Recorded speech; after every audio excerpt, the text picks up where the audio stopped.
Evening all. Welcome to the final seminar of the webinar organised, a weekend of events organised by the Peadar Forum to celebrate the War of Independence, the centenary of the War of Independence. Over the weekend of the 27th, 28th and 29th of November, we have held a number of online webinars dealing with different aspects of the War of Independence, from the historical, political struggle at the time through to the socio-economic and cultural struggles at that particular period, right up through this seminar is dealing with the theme of Labour cannot wait any longer. It's about reflecting back both of the contemporary, both of the past century and the struggles, the impact of partition, the impact of the defeat of the revolutionary movement, and the imposition of partition upon the people of Ireland by the British and its allies, Irish allies, and the impact that has had on working people, on particular on women and very other sections of society. That what Connie talked about, the carnival reaction, and impacted upon the lives of tens of thousands of millions of our people for over a century. But through much struggle, they have managed to overcome and have moved forward and progressed economically, socially, and culturally through their own struggles. So this seminar will look at that whole historical facts, and then also reflect upon and present ideas of where working people need to go today in their the current struggles, and where we need to go as a people, north and south, in these conditions.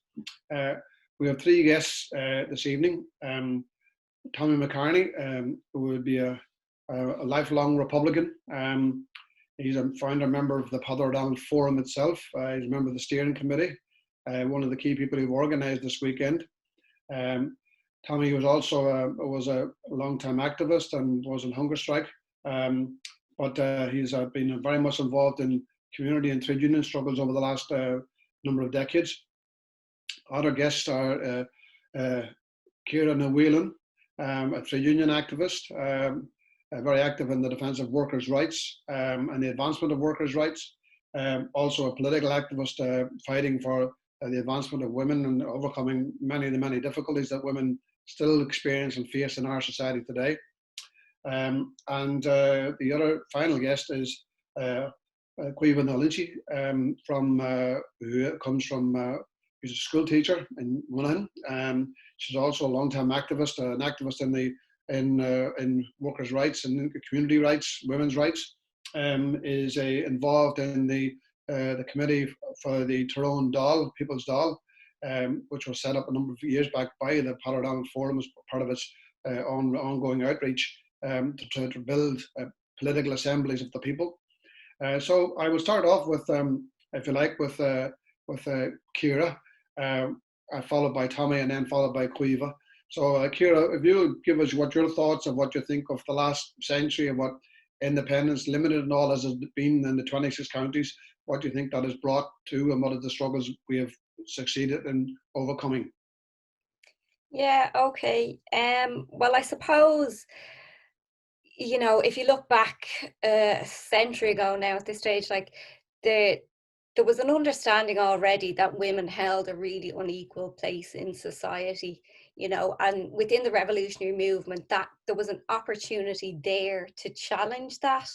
But unfortunately, after partition, after the War of Independence, the reactionary forces of the church combined with the state really, you know, they prevented and further subjugated women within society. And, you know, their role was kind of, it was forced back into the home, and that's had a really long lasting impact, you know, even now, whether it's with gender pay gaps or, you know, the fact that women hold the lower paid jobs, precarious work, and then the duty of care and the domestic work that still falls disproportionately on them as a result of all of these forces.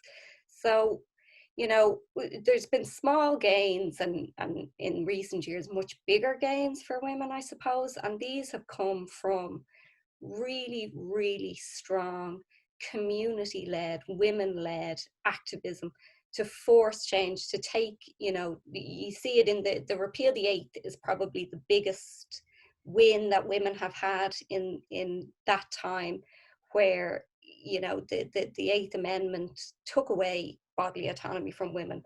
And for 35 years, they struggled against this. And, when the movement won, it was won by women. It wasn't given to them by Fine Gael and the political parties. The force, that it was too strong to hold back. The desire for change was there, and women forced that change, and the referendum result speaks for itself. But I mean, in terms of petition then, no longer had the dust settled on that campaign, and the North Was Next campaign was launched, because we won a victory in the 26 counties, but that did not extend to everyone. So, a year later, there was a win there, but the difficulty is, your small gains and big gains, and, you might win that, and then what does it lead to? There's still huge struggles for women as a result of the society, I suppose, the capitalist society that we live in. The pandemic has probably exacerbated some of those. We see remote working, employers are taking advantage of the option for remote working, and that's adversely affected women. There's huge increases in domestic violence, and there's more pressure on women now for the domestic duties than before, and the division of labour among that kind of thing.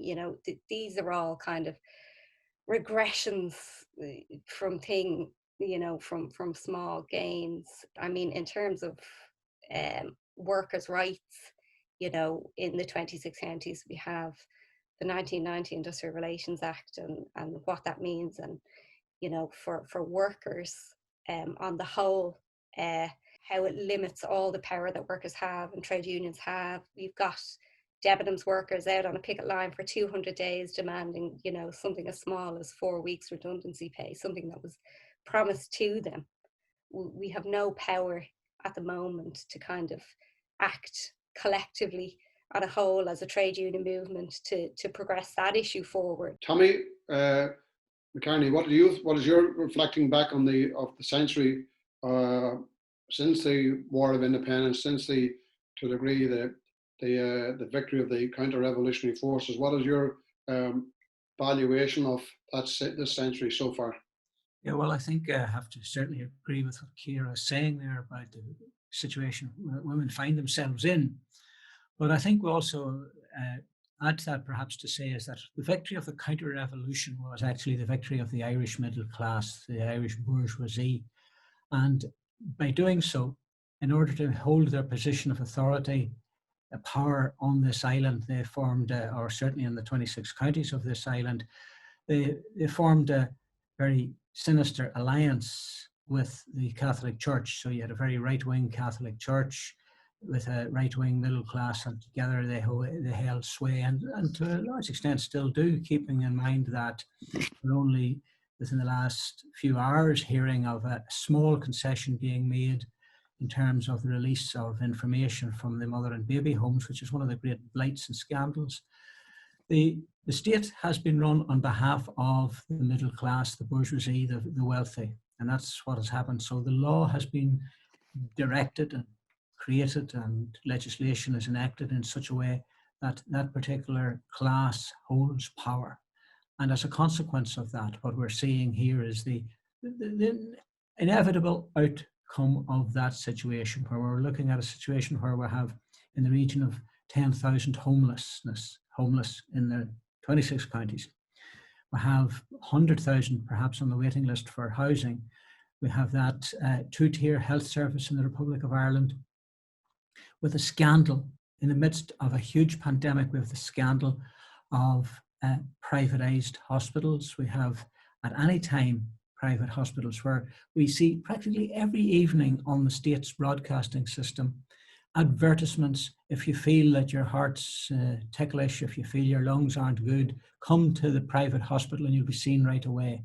All conditional on having enough money. North of the border, which has been shamefully ignored and abandoned by the powers that be in the 26 county state, we see a declining health service. Already they're talking about areas within County Antrim where the hospital service is acting beyond capacity.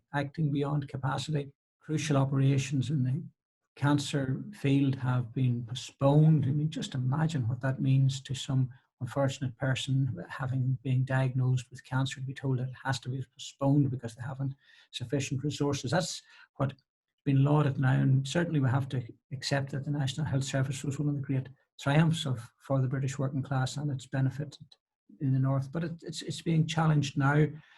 Privatization's creeping in, and the Orange State existed, and to an extent there still is the ramifications of that. We're looking at a sectarianized education system, and as Ciara has talked about, the attack on workers' rights. The Industrial Relations Act, which prevents sympathetic action. It prevents effectively the unification, the solidarity of the working class. That's the objective of that, to isolate us. The old Thatcherite theory that we don't have a society, we only have individuals and at best a nuclear family. The idea that working people can do acts of solidarity, acts of support. And this was, if you keep in mind, the crucial aspect of the breakthrough with Larkin and Connolly, the sympathetic strike. An injury to one was an injury to all. And the point about that we've made here, Labour will wait no longer. I think we've got to keep in mind that, yes, Labour will wait no longer, should wait no longer, cannot wait any longer. But we're talking about the working class not waiting any longer. Sometimes, and I'm not saying this in terms of the title of our discussion, but Labour is more than the trade union movement, albeit so important that it is, because sometimes it's, when we talk about Labour will not wait, we're saying that possibly the trade union movement won't wait, which is correct, properly correct, but it's the working class that has been put on the back foot, has been put in second place. And that's why this middle class orientated bourgeois republic has delivered nothing effectively in progressive terms over a century for the working class. They still have to wait, we still have to wait as a class on effectively what becomes the gift of the great. We haven't got a thoroughly going democratic situation. And this is effectively why we've talked about a democratic program for the 21st century, where we're actually identifying those areas. And if you would forgive me, I'll just read the headlines now. I'm not going to read the entire program. But we've talked about in resolution 1 of our program of a democratic program, we're saying for a democratic Ireland, we've got to have a purely, properly democratic Ireland, not just somewhere that you're given the opportunity every 4 to 5 years to vote for a collection or a selection of politicians. Some are good, some are bad, some are indifferent, but once every 5 years is not enough to make up people's decisions on matters that affect them crucially. For example, would Ireland today vote for a private care home situation where our elderly are treated as objects of commodification and profit making? We're talking about a neutral Ireland where today the North is embedded in NATO. South of the border, we're looking at a situation where the US Army treats Shannon as an outpost and as a part of its imperial strategy. We're talking about a situation where we're looking for climate change to be addressed meaningfully and not by the shenanigans of the Green Party, which has deserted every aspect of its fundamental programme in order to access the modicum and trappings of power. But climate change can only be addressed by addressing capitalism. Capitalism's desire to make profit overcomes the need to change the climate. We're talking about the need to address partition, and not in that distracting, dismissive way that we're talking about a shared island. Of course the island's shared, we all share the island. What we need is to end the depredation that has been perpetrated on us by partition, which has split the working class, which has facilitated a reactionary element emerging north and south within the working class, this type of populism that is so dangerous to the well-being of the working class and its prosperity and its progress. We're then talking about the ownership of the means of production. This is something, as Connolly, remember, said, the working class needs to have everything from the plough in the field to the stars in the sky. And finally, we need to have a belief that all the people of this island, we cherish the children equally, as we said in the proclamation, but it means that every citizen of this island and state is cherished and receives the same treatment, that we don't dismiss a section of society because they happen to live in inner city Dublin, or because they happen to live in a rural part of County Leitrim, or say that those who are living in Greencastle in County Tyrone have no rights that are greater than a profit-seeking, avaricious, cunning mining company which wishes to destroy our environment. Those are the things that we have to look at to change. We did it a century ago was demonstrate the ability to challenge imperialism. We've got to take that forward now, and I think that's the point.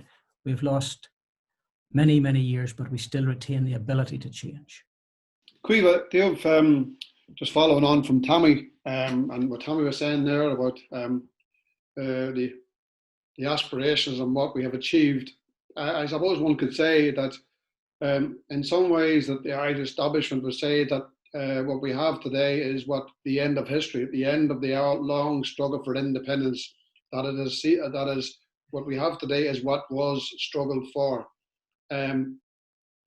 What would you think about that? I mean, to a degree, is one of the reasons they present that the Irish establishment, particularly in the 26 counties, say that partition is something which is an issue of the past. It is not relevant today, but the whole concept of sovereignty are all something which we no longer aspire to. They're shared. We share them with everybody.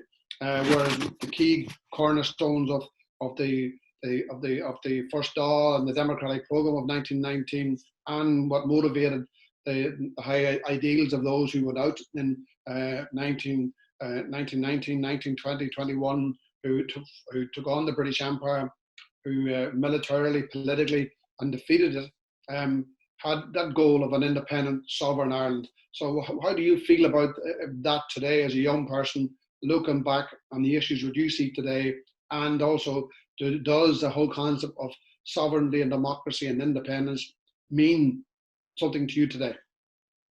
Yes, Eugene. Well, I suppose you look at the idea of Thermidor, the moment that the development of the revolution, the end of the actively revolting and accepting the situation as it is at the minute, and the leadership turns into a conservative bureaucracy. Growing up in the 6 counties and now working in the 26 counties, I see a huge difference in the two states. A lot of people have grown, a lot of people my age out now working have grown to accept the situation that we live in, accept that there is this invisible line that we cross over somewhere in between Armagh and Monaghan. They're happy to accept what people have worked for, what people have done for them. They're happy to accept their 2.5 children, their 3-bedroom house, and their BMW Jeep at the front door. But they do not want to share that then with the people who are struggling. They do not want to accept that they have had the chance to go on and achieve this, yet will not deal with the situation of homelessness on our streets, will not deal with the situation of poverty in inner cities, and especially now with the COVID pandemic in a country town, but a big town like Dungannon or the Moy, the fact now that there are 3 new food banks opened and 1 has now been made permanent in Coal Island, it just really goes to show how people are struggling. I think it's both a success and a failure of the limited to the limited nature of the independence. The very fact that the Irish people have, over the last century, particularly in the 26 counties, have been able have elected a government, warts and all, things we might disagree profoundly with. At least it was a representative government of the Irish people who could change it and not, or whatever they wanted to do with it. Up until then, they had, no matter what they could do, they couldn't change the British government. They couldn't change the policies of the British government. At least that democratic aspirations of the limited independence that had been achieved provided the Irish people with that vehicle to bring change, to bring about change. Whereas Ciara spoke about the question of whether it be advancement of women's rights, whether it be contraceptives, divorce, the right to control your own fertility, even the right to have education. That was all worked for and struggled for, and to a degree the institutions that were constructed for independence and sovereignty had a basis in which we could change things.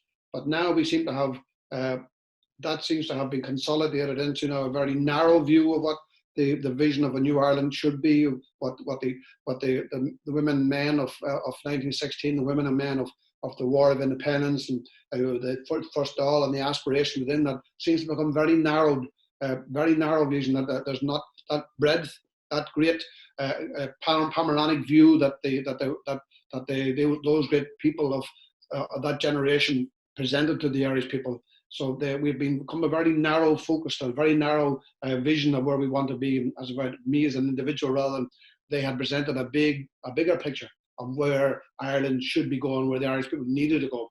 Ciara, what is your thoughts on that? What has actually, the society has actually developed, I mean, I don't think you could say is representative at all of what the vision for Ireland could be. I mean, it doesn't, it's not a society that for the working class, or where we have any control over our own, well, any control over anything really. I mean, the parliamentary democracy that's there, you go and you cast your vote and you get one or two of the Civil War parties in power, and there's no actual democratic control. People have no input into, the economic policy, into anything that affects their lives, and like we did at one stage, I suppose, have a strong labour movement, that's been decimated over the years. There were gains won for workers. We had, the years where there was probably an awful lot of industrial unrest, as it were. And unfortunately, I suppose, during the 90s and when things started to improve and social partnership became the new model for everyone, we sold out the strength of, our collective strength as workers for a few economic gains here and there. And the 1990 Industrial Relations Act is really the seal on that. It's an anti-worker legislation that, it's an employer-friendly industrial relations, basically. And we're here again now in a situation where we have, a massive health crisis because of the pandemic. We have the climate crisis hasn't gone away. That's still something huge that has to be tackled. And capitalism is the elephant in the room there, that until it starts being talked about as the driving force, there's not going to be any just transition under green capitalism. That's not going to happen. And then, there's a looming economic crisis that that's probably being accelerated as a result of the pandemic. But when in terms of all that, for us here, I suppose in the 26 counties, we're starting to hear talk from the EU about social dialogue. It's, the new dressed up social partnership. But I mean, it's not, this fluffy sounding term that makes it seem like, everybody shared interests, like as if employers have a shared interest and they come to a negotiation. You know, that's not what it is. It's a consultation, really, between possibly some representative groups of workers and employers, that will just further dilute our ability to collectively challenge the exploitation of workers and our class. So, I mean, it's something that we really have to be wary of. And I think it's a big challenge facing everyone. I mean, as Tommy said, the 1990 Act is there. It separates workers. You know, my own trade union can't go down and sit on a picket line with another trade union. We can't have a secondary picket. We can't have a solidarity picket. You know, the recent sit-ins by the Debenham workers resulted in court cases and legal action being taken against those workers. You know, so at every opportunity that we have to try to challenge our own exploitation, the state has kind of put something in place to dilute that or to prohibit it, basically. Ciara, it's an interesting thing to develop on, that not just as the Industrial Relations Act as sort of anti-worker in that sense that ties the workers' ability to defend themselves or to advance their interests. It's an anti-democratic thing, because the majority of people in society are working people. So therefore, the working people's rights are very curtailed to be able to defend themselves. We spend most of our lives in a place of work, if you're lucky to get work, in a place of work. So a place where you actually have little or any rights. So in many ways, a lot of these laws are anti-democratic laws, because they prevent the majority of people of exercising the ability to defend themselves. So I think that's important. So Tommy, flowing from that idea about the question of Ciara, or mentioned the whole question of the European Union and what does that mean? How do you see the European Union at this moment in time? Do you accept this whole concept of shared solidarity, of shared sovereignty, or what is your view on it?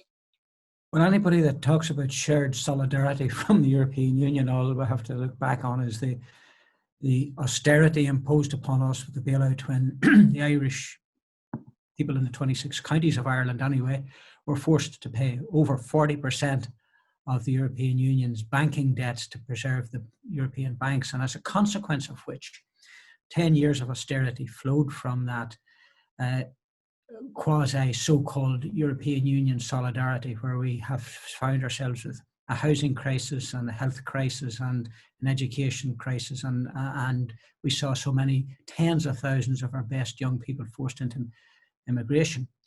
Then to think too what devastation, absolute devastation, the European Union wrought on our friends in Greece, the Greek working class, and let's keep in mind something else that arose out of the devastation created by the European Union down in Greece. There arose the far right golden dawn, something that we're seeing starting worryingly maybe to just the beginning of it emerging here in Ireland. But the European Union exercises control on behalf of capital. Let's make no mistake about that. The free movement of labour, capital and services facilitates the position and the hegemony of capital.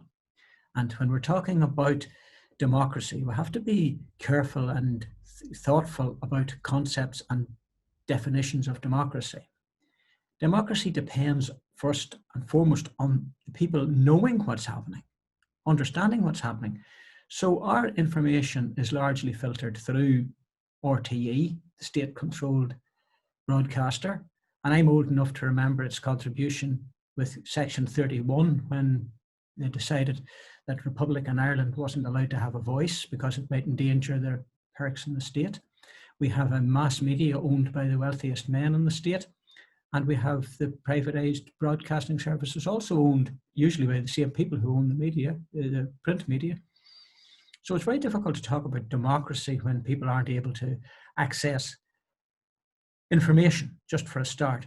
And then I think we've got to keep in mind too that so much of the control that's exercised is not exercised by accident. There's a clear understanding. If we were maybe in the unfortunate position of finding ourselves out among the great and the good out in those golf courses and golfing weekends, if we were sitting in the Dublin Chamber of Commerce and sitting with the people that effectively own the wealth of this country, they don't sit talking about the weather, and they don't sit talking about the hurling final, and they don't sit talking about whether there's a dawn chorus coming in the spring. They talk about how to maintain their wealth, how to keep the wealth. And one of the key aspects of this is to divide the working class.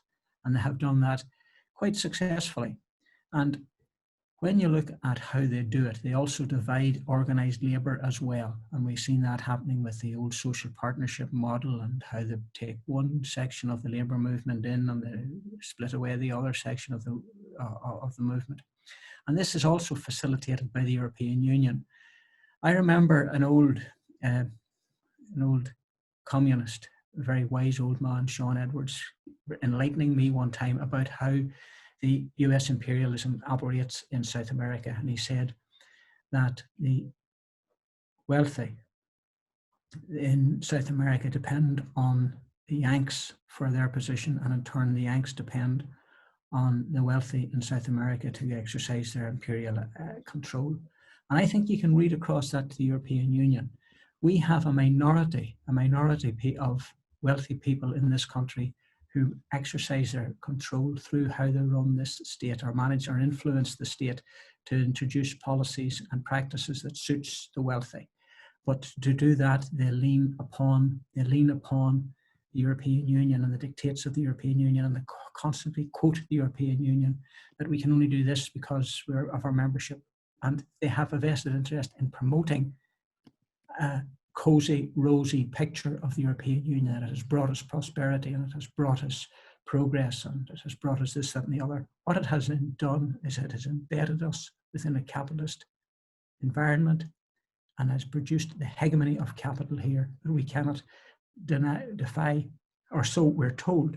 And this is part of the reason I would suggest that the establishment is so reluctant to have a deep running view of the century and just over a century ago, when the people had power to change society, when we had the strong union movement. And that wasn't just 1913. Keep in mind that we had the Limerick Soviet and a lot of other Soviets. We also had a Soviet here in Monaghan, where I'm living at the moment, Peadar O'Donnell, over after which we've called our forum. Peadar O'Donnell put up a red flag over the mental hospital in Monaghan and declared a Soviet.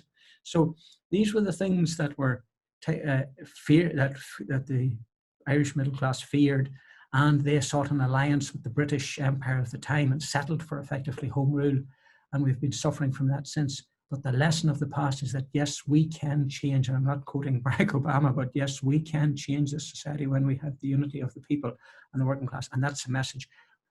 It's incumbent on us to get that message out. Incumbent on Caoimhe Ní Loinsigh, on Ciara Ní Mhaoilfhinn, Eugene McCartan, and all the comrades of the left. It's incumbent upon us to get the message out that we, the people united, can change society, but only if we get together to do so. Can I come back to you? You just mentioned there about how you say the individualization of politics now, the individualization of society. You think it's probably stronger among your generation. How do you think Republican activists, left activists should understand this, and how do you think we should try to engage with young people to try to bring them to see that the problems that they face are not problems of an individual, but problems that stem from society? So how do you think? What do you think are the issues we should be looking at? How do you think we should address this generation? How do you think we could try to get them to inspire them as the people of the 1916 and of 1919, 1920? They inspired the Irish nation to come behind them, to push for that vision of a different Ireland. So how do you think we could do that today? Well, I suppose there's different ways you could look at it. I know growing up, because I held left views, I was counted as an outsider in the community. However, today I feel, especially in the last 6 months, I have noticed a change in young people my age, people who were comfortably off. They left school, maybe went to university, got a job, and were then left redundant as a result of COVID. So when it came to their doorstep, they were saying that this isn't okay. The powers that be shouldn't be there, because when they were happy, when they were comfortable off, when they were on their holidays, they didn't see how other people were on the breadline and were really suffering. I myself was up yesterday in a homeless shelter in Belfast, and I believe that if people saw firsthand how others are living, it would really give them, it would really make them think. Having events like the Peadar Forum organises is great, because it allows young people to express themselves and to come and have discussions with people who are more experienced, people who have a world of knowledge, and people that can help them understand why we're in this position and how to get ourselves maybe out of this position. Well, you, just to go back on that, because you're saying that to a degree their material experiences now, that the illusions, the great illusions of created by our society have, to a degree, the pandemic has somewhat pulled away the curtain and has exposed how volatile all our lives are, how precarious all our lives are, whether it be work, home, shelter. How do you think so? It's the actual people's own lived experience over the last 6 months because of the pandemic. It has begun to see these illusions begin to fall away, that people beginning to see this society for what it really is. So is that the way you think? Is that the way it is? Because people are living now, that the illusions have gone, or are going, or are at least fractured. Is that what you think? Yes, well, to an extent, yes. Growing up in the 90s into the 2000s, people did have, they weren't facing the daily, like I didn't face the daily bombings and shootings that went on in the recent times. I wasn't born at that stage. Most people my age didn't have to deal with that. They grew up in, as they call them, the peaceful days. And people weren't, they had to be a few more pounds in their pocket. They were able to go places, they were able to buy clothes, fancy clothes, and they had plenty of food in their homes.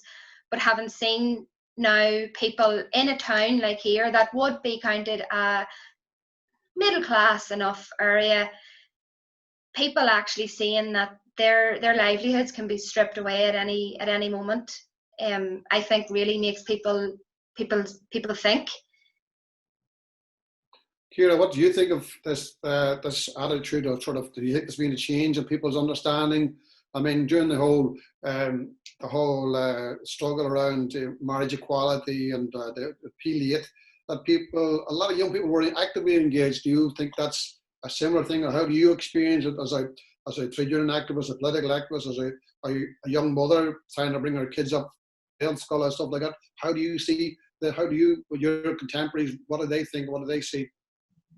Yeah, I think, I mean, not trying to detract from the great wins of Together for Yes and Repeal and that, but those movements, they came, not, they didn't come, they were very middle class movements, really.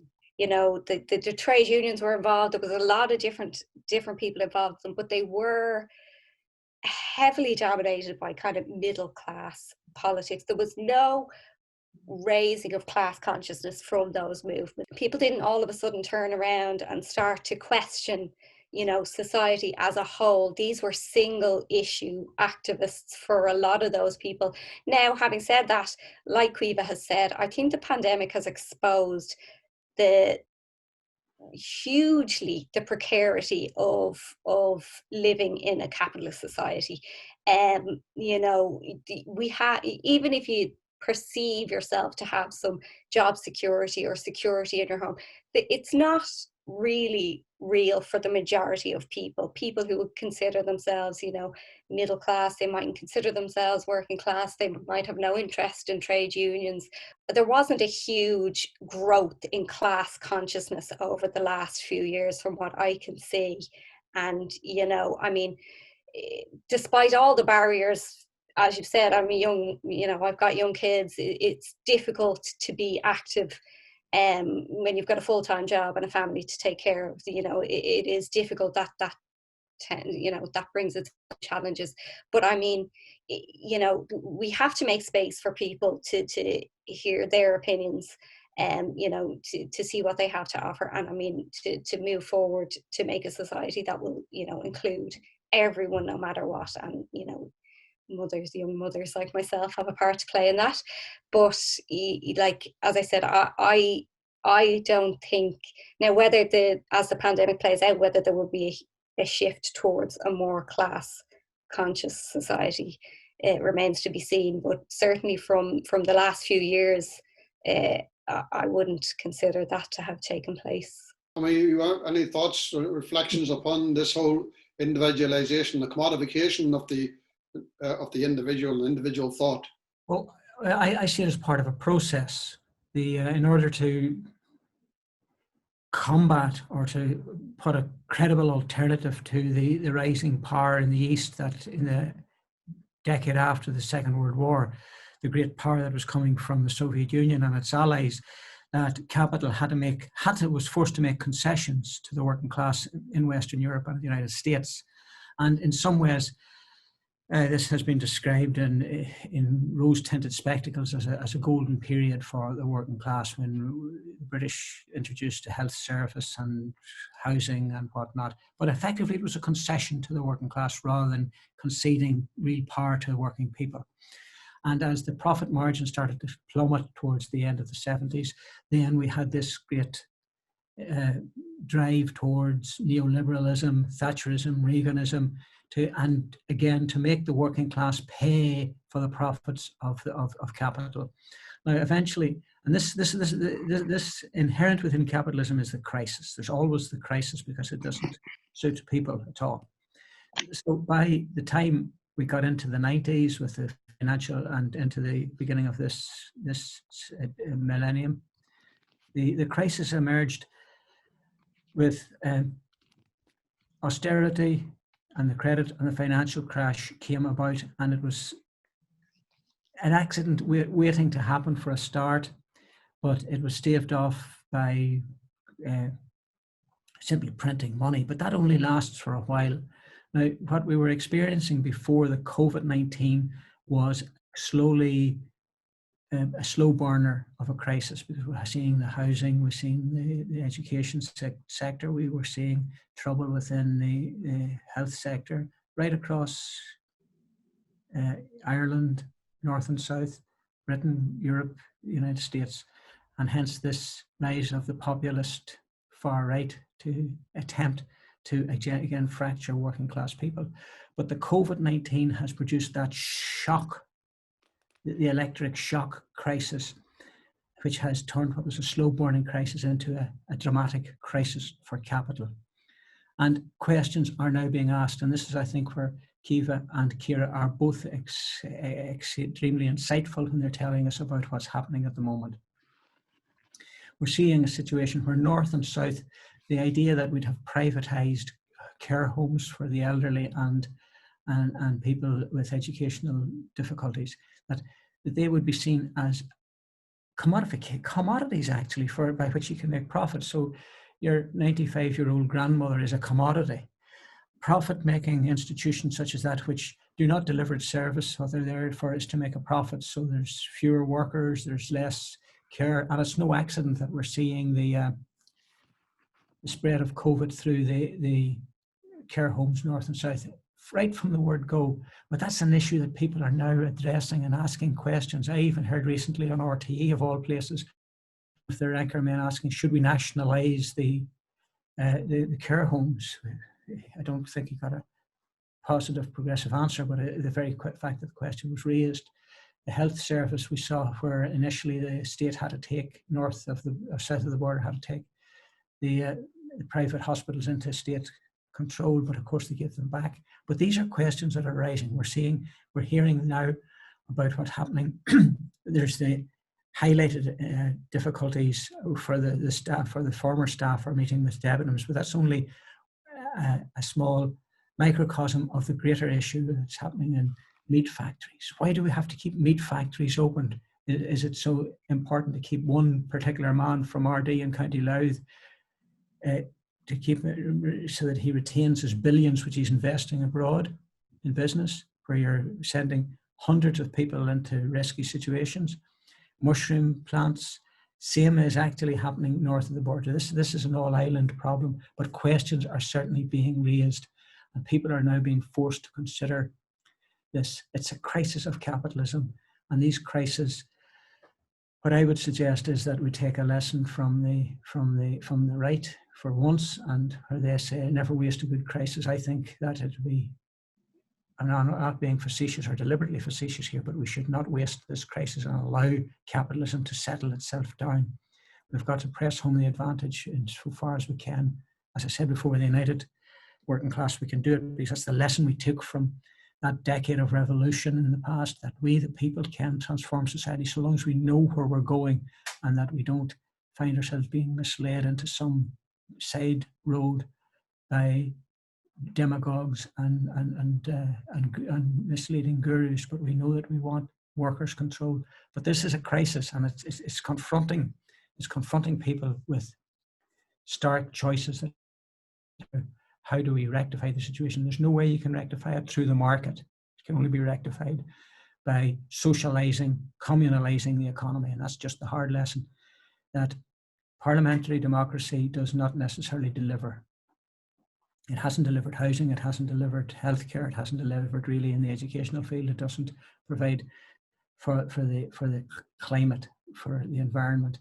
We have to take control ourselves, and I think this crisis, this first the slow burning crisis of Thatcherism, and Reaganism, austerity, the financial crisis, but now we have this dramatic crisis of COVID, and I think that's the future is ours to take rather than to be left to the others to decide upon.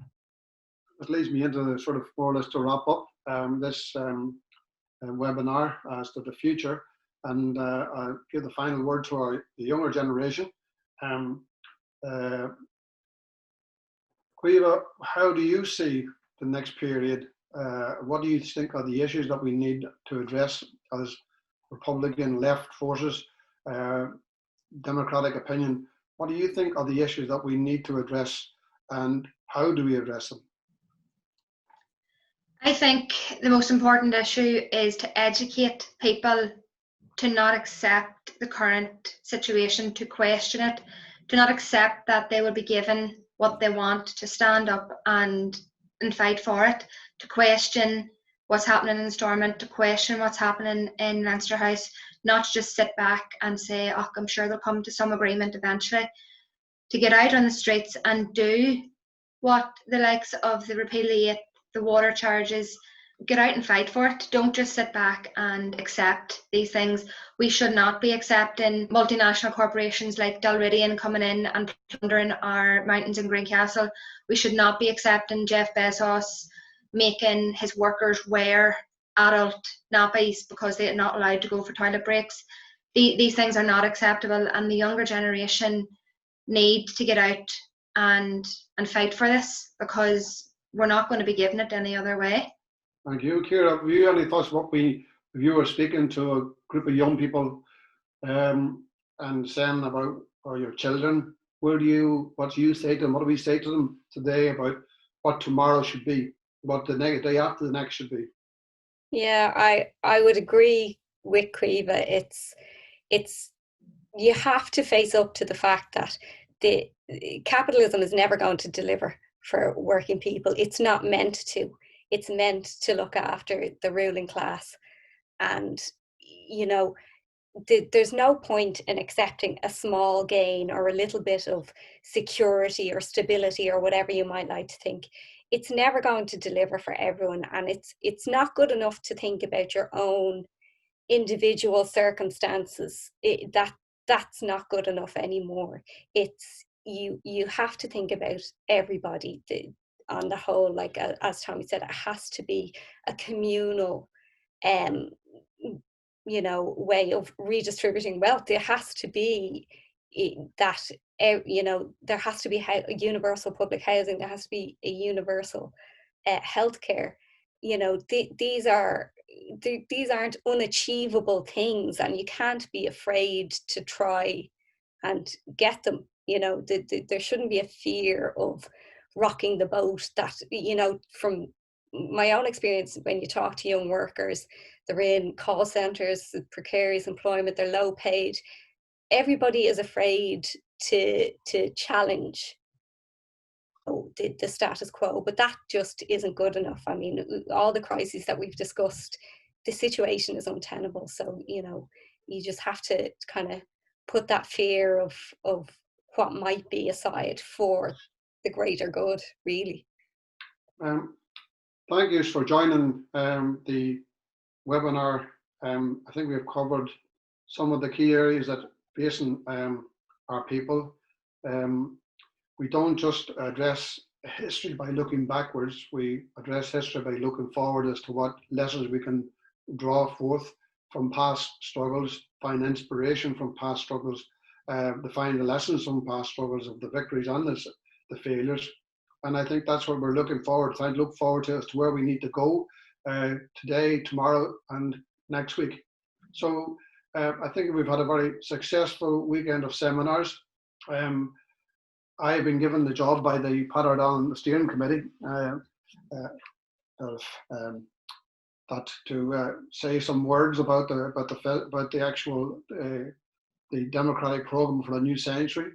But before I do that, I'd just like to thank Tom McKearney for taking part, Ciara Ní Mhaoilfhinn for her words and her drawing forth her experience, and Caoimhe Ní Loinsigh for her experience as well as a young person living who traverses the British imposed border in Ireland, and delivering that experience, because we felt we needed to challenge the historical narrative being presented by the political establishment, those who won out in 1922, because their narrative is about this whole cozying up to the British, cozying up to imperialism in Ireland, whether it be the British in the north, whether it be the European Union or the United States. Our country, our people are caught in a bind of a triple lock of grip of imperialism. Our destiny is not decided by our people. We think the profound thing that came out of both 1916 and the War of Independence, the democratic program, was the deep belief of the sovereignty and independence, the independence of the country and the sovereignty of the people. People could not be sovereign without having an independent state. And to the degree that has all been borne out, to the degree of sovereignty that the people have had, the degree of power that people have had, is a reflection of the degree of independence that we've been able to secure. And that independence has been truncated, has been twisted and distorted to meet the interests of a tiny minority, the ruling elite in Ireland, who sought their own interests in alignment with the British in 1921-22, the establishment of the Free State, the partitioning of Ireland, and the carnival reaction that flowed from that. They were the net beneficiaries of that. They consolidated their power and influence. And so therefore, if we want to undo that, it means that we need to have a profound democratization of society, not just in the form of a formal vote every 4 or 5 years, but a radical transformation of democracy that impacts the relationships between men and women, democratizes those relationships, that democratizes the workplace, democratizes economic and social decisions and cultural decisions, that the people's views and values must be primary, must be central to the whole struggle for a new Ireland, for a different Ireland. And I think this is where we are coming to in the democratic program for the new century. It is about re-energizing the demand for a sovereign, independent, united Ireland, an Ireland which would be different, completely different from what has been given to us. An Ireland where all are being treated equal, all have opportunity to participate within society to the best of their abilities. A society where wealth is owned and controlled by those who produced it, those who sweat hard in the fields, who sweat hard in the factories and the offices who make the wealth. Without those people, nothing is produced, nothing is sold, nothing is handed over in the shop without the hand of working people involved. That's where all wealth, all power, all profits derive from the power of the hand, from the hand of labour. So we need to bring democracy back to where people are and to empower them. So that means we have to inspire, as the generations of revolutionaries did in 1921, they did inspire the Irish people as to where we need to go to. I think it's beholden on this generation of political activists to come forward with that vision, a vision of an Ireland where it is committed to the struggle for global justice, to struggle against imperialism, to give solidarity with those who are trying to struggle to establish new societies, to build new societies in very difficult conditions, and to bring that the worker in India, Bangladesh, or in Colombia, or in China is my friend, my ally, and those who exploit them are our enemy. So we have a commonality of exploitation of the globe among working people. The world belongs to us, but we have little or no control over it.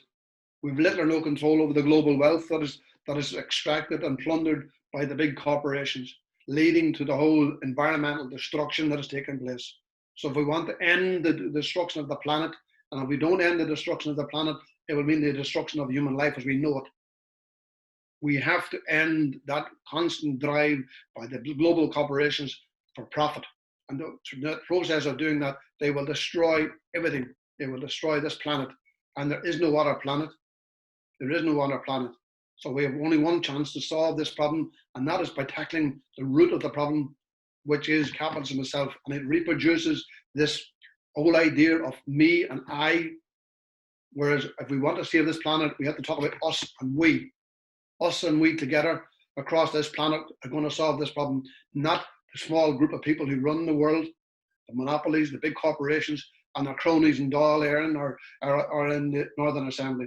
So we're talking about a different type of Ireland, an Ireland where the sovereignty of the people is absolutely key. The question of all fetters that control the capacity of the Irish people to influence and change and make decisions, all those fetters, no matter where they come from, whether it's the British in the north, the European Union, and the United States, must be broken, must be broken.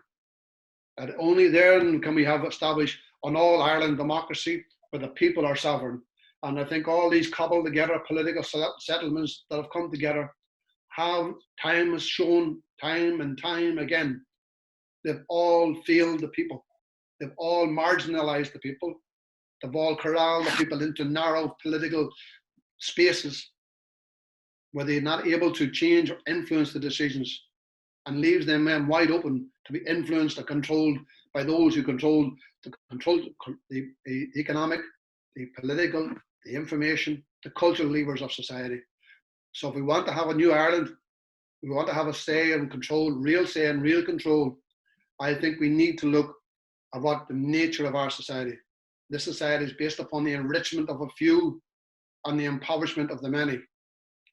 And I think that we have to go back to what the vision of 1921, the War of Independence, the 1919, what they presented in the Democratic Programme.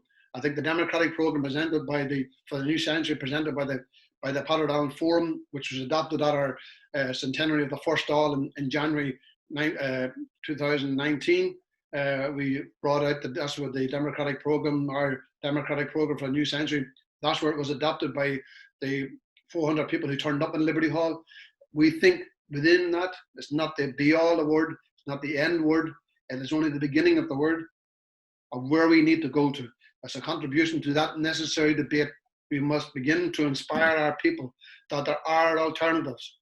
There are alternatives. It is the soothsayers who say there is no alternative, that history is now has reached a plateau. There is nowhere else to go. We say, no, there is.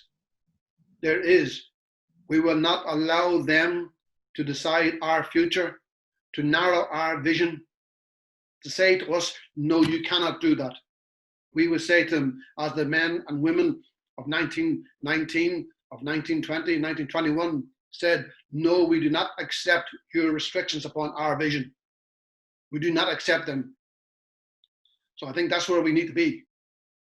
Look, take power back into our own hands, take the future and our destiny in our hands, that we bequeath to our children and our grandchildren.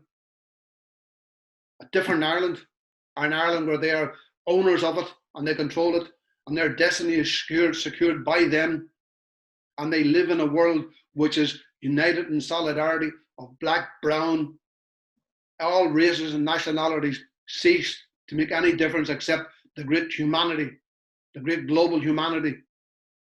And that's the world we have to fight for. And that is a world worth fighting for. That is a world worth struggling for. So with those, I would recommend people to approach, get the democratic program for the 21st century as developed by the Peadar Forum. Get it, read it, make your own contribution towards it, bring it into your local town and village, establish what we've done in Donegal, in Tyrone, and in Fermanagh. Establish a people's Dáil. Forget about what they say in Dublin or what they say in Belfast. Establish your own forum. Bring the people together. All the little pressure groups, bring them together, because then we have a united voice of our people speaking from ourselves, from our own experience. Do not allow others to tell us what our vision should be. Do not allow them to determine where we need to go. We must break their fetters upon us. So everybody, from Kerry to Derry, people should set about setting up their own democratic institutions, their own democratic Dáils, to reflect their aspirations, to bring unity of the people. Through that forums, you can unify the people, to create the one voice, that we speak with a united voice. Because the way they have it now is that we speak with many voices. And when we speak with many voices, we are defeated. We get diffuse. So therefore, we have to fight with one voice around a set of demands which clearly advances the cause of the Irish people to regain control of this country, to bring about a united, independent, sovereign Ireland, and to end the power and control of imperialism, whether it be British imperialism, the European Union, or the United States.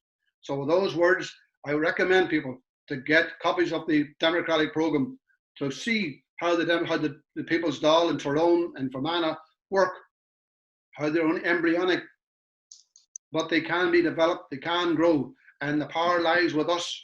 The power lies with us. So once again, thank you very much, and wish you everybody stay safe and look after each other, look after your family, look after your friends, look after your neighbours, because we should not rely upon the government or the state. You have the power to do these things yourself. So good night. Thank you.